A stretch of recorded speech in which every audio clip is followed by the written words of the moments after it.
টিটের সরে দাঁড়ানোর পর আনচেলত্তির জন্য একটা বছর অপেক্ষা করছে। মানে ইউরোপিয়ান একজন হাই প্রোফাইল কোচকে লাগবে, সেজন্য এক বছর অপেক্ষা করছে আনচেলত্তির জন্য। সেই একটা বছরে ফার্নান্দো দিনিজরে দায়িত্ব দিল। এরপর কাহিনী, প্রথমে এডনাল্ডো রদ্রিগেজ বরখাস্ত, আদালতের রায়ের মাধ্যমে আবার তিনি আসলেন। এর মাঝখানে আবার আনচেলত্তির সঙ্গে রিয়াল মাদ্রিদের চুক্তি হয়ে গেল। এরপর তিনি দুরিবাল জুনিয়রকে কোচ হিসাবে নিয়োগ দিলেন। প্রশ্নটা হচ্ছে, এডনাল্ডো রদ্রিগেজ বরখাস্ত হোক বা না হোক, আপনি এমন একটা কোচের জন্য একটা বছর অপেক্ষা করলেন যে কোচ রিয়াল মাদ্রিদের সঙ্গে চুক্তিটা নবায়ন করলো। তাহলে আপনি কিসের ভিত্তিতে, কোন কথার ভিত্তিতে আনচেলত্তির জন্য একটা বছর অপেক্ষা করছিলেন?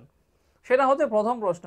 2 নম্বর প্রশ্ন হচ্ছে, আপনি দুরিবাল জুনিয়রকে নিয়োগ দিলেন, যার আসলে ক্লাবের চেয়ে বরখাস্তের সংখ্যাটা বেশি।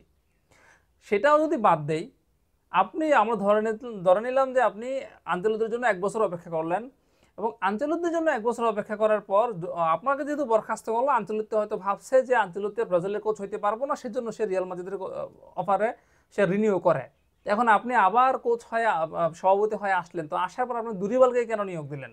যেহেতু আপনি আনচেলত্তিকে পান নাই, আপনি ইউরোপে তো আরো হাই প্রোফাইল কোচ আছে, আপনি সেদিকে ঝুঁকতেন। এই মুহূর্তে ইউরোপের 2টা হাই প্রোফাইল কোচ কিন্তু অ্যাভেলেবল রয়েছে। একটা হচ্ছে জার্গেন ক্লপ, একজন হচ্ছেন থমাস টুখেল। জিনেদিন জিদানও আছেন, যদিও জিনেদিন জিদান ব্রাজিলের কোচ হইতে রাজি হইব না, স্বাভাবিক। কিন্তু থমাস টুখেল এবং জার্গেন ক্লপকে তো রাজি করানো যেতেই পারে। চেষ্টা করতে তো দোষ নাই, কিন্তু ব্রাজিল তো সেই চেষ্টাটাই করতেছে না। আনচেলত্তির জন্য যদি আপনি এক বছর অপেক্ষা করতে পারেন, প্রকাশ্যে এরকম বিবৃতি দিতে পারেন, তাহলে এই দুজনের জন্য আপনি একটু চেষ্টা করেন না, সেটা ক্ষতি কি? যদি ক্লবকে কোনোভাবে ব্রাজিলের কোচ হিসাবে নিয়োগ দেওয়া যায়, তাহলে তো আমার মনে হয় না ব্রাজিল ভক্তদের আর পেছনে তাকাইতে হবে।